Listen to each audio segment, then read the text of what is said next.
Oke, assalamualaikum warahmatullahi wabarakatuh. Hari ini materi pertama untuk pelajaran induksi matematika. Adapun mengapa kita harus belajar induksi matematika? Jadi induksi matematika adalah suatu materi yang bertujuan untuk membuktikan suatu penyelesaian itu apakah berlaku untuk semua masalah. Jadi masalah tertentu ya pastinya ya. Nah, jadi dengan belajar induksi matematika ini, kalian diharapkan setelah pembelajaran ini dapat melatih kemampuan kalian dalam membuktikan suatu penyelesaian dari sebuah masalah. Nah, misalkan di sini Bapak ada sebuah rumus di mana jumlah dari 1 tambah 2 tambah 3 tambah 4 tambah 5 tambah 6 tambah 7 tambah 8 tambah semuanya kalau dijumlahkan itu sama saja kita menggunakan rumus n ditambah n plus 1 dibagi 2. Nah, seperti itu. Nah, jadi kita misalnya dikasih rumus ini mentok-mentok plek gitu, langsung kita makan saja ya, tanpa kita buktikan apakah itu benar atau enggak. Sama saja dengan misalnya kalian ada berita hoax, terus kalian langsung makan telan-telan, kalian sampaikan ke orang lain, dan kemudian kalian share kemana-mana. Maka tampak sekali kalau kalian itu kurang literasinya ya. Nah, oleh karena itu bukan kalian ya, kita, Bapak juga seperti itu zaman dulu ya. Jadi dengan pelajaran induksi ini melatih kita untuk mengkoreksi dulu apakah sesuatu yang disampaikan oleh orang lain itu benar atau enggak. Apakah penyelesaian dari suatu masalah itu benar atau enggak gitu. Nah, seperti ini di rumus ini. Hanya saja karena ini materinya matematika, jadi belajarnya pakai matematika ya. Nah, misalnya ini ada sebuah rumus yang seperti Bapak sampaikan tadi, 1 ditambah 2 tambah 3 ditambah berikutnya, itu jumlahnya kalau ditambahkan dengan manual itu sama saja dengan ngitung pakai rumus ini. N ditambah N plus 1, N dikali dalam kurung N plus 1 bagi 2. Nah, sekarang kita mau buktikan nih, benar enggak nih rumus yang dikasih oleh orang-orang matematika nih ya, yang ada di buku kalian nih ya, buku matematika kelas 11 ya. Benar enggak sih rumus ini? Bisa enggak sih dipakai untuk semua masalah? Nah, kita buktikan dulu. Kita buktikan ya, Bapak kecilkan dikit. Kita bukti, bukan lagu nih ya, bukti. Benar nggak ya, kita buktikan. Sekarang kita ambil kalau n ini adalah jumlah angka ya, angka kita terbatas. Misalnya kita ambil n-nya adalah 2, n-nya adalah 1. Benar nggak sih rumus ini? Nah, kita buktikan. Jadi kalau misalnya n-nya 1, maka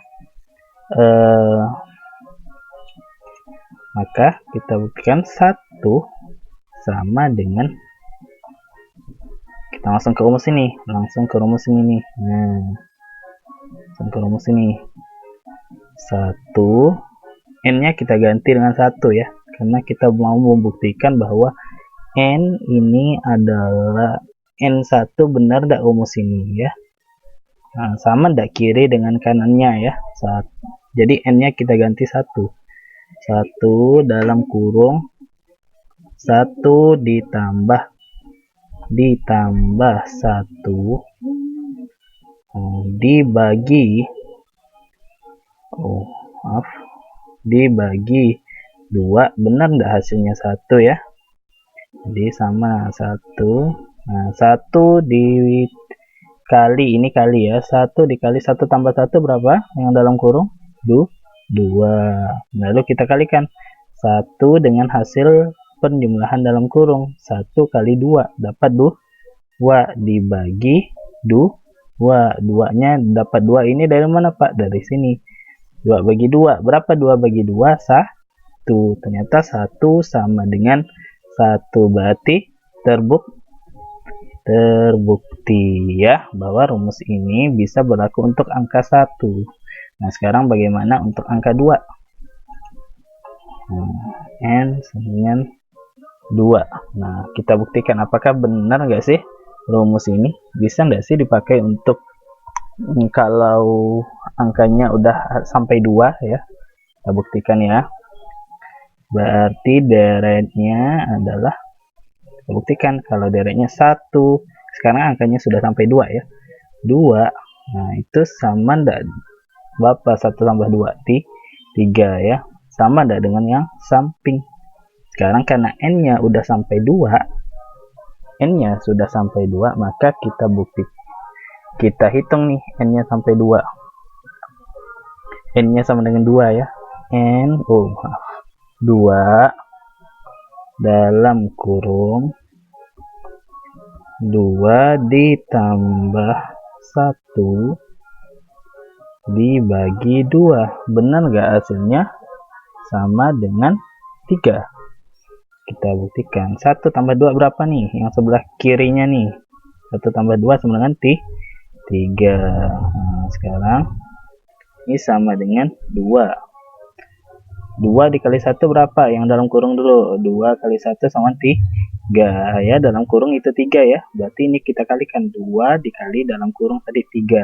2 kali 3 sama dengan 6 dibagi 2 sama dengan 3 sama dengan 3. Sama ya, kiri dan kanan sama dengan 3. Nah, pertanyaannya, apakah ini sudah cukup untuk membuktikan bahwa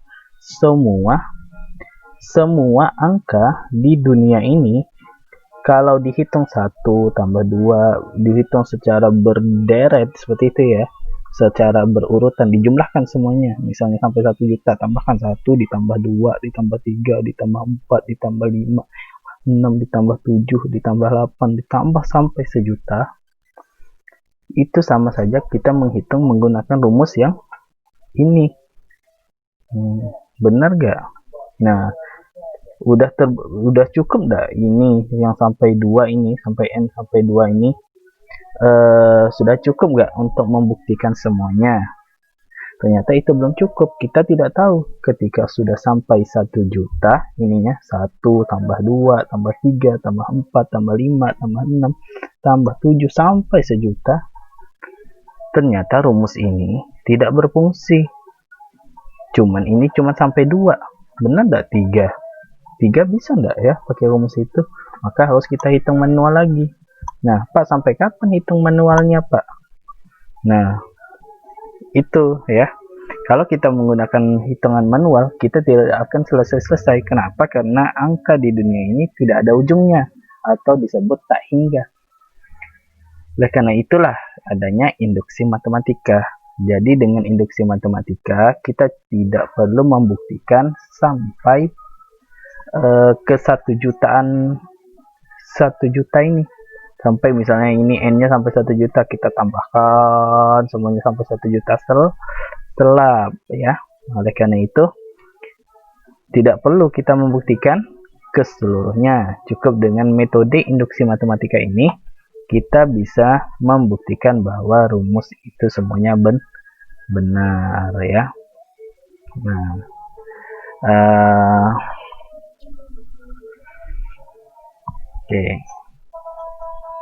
Oke, pembelajarannya sampai sini dulu ya. Nah, nanti silakan kalian download modul yang ada di bahan ajar ya. Nah, itu hanya pembukaan saja dari Bapak mengenai induksi matematika dan buat apa sih kita belajar induksi matematika. Hari ini bersyukurlah hari ini Bapak tidak akan memberi tugas karena Bapak cuma ingin berkenalan dengan kalian dan memperkenalkan materi yang kita pelajari, yaitu induksi matematika. Oke, selamat belajar dan assalamualaikum warahmatullahi wabarakatuh.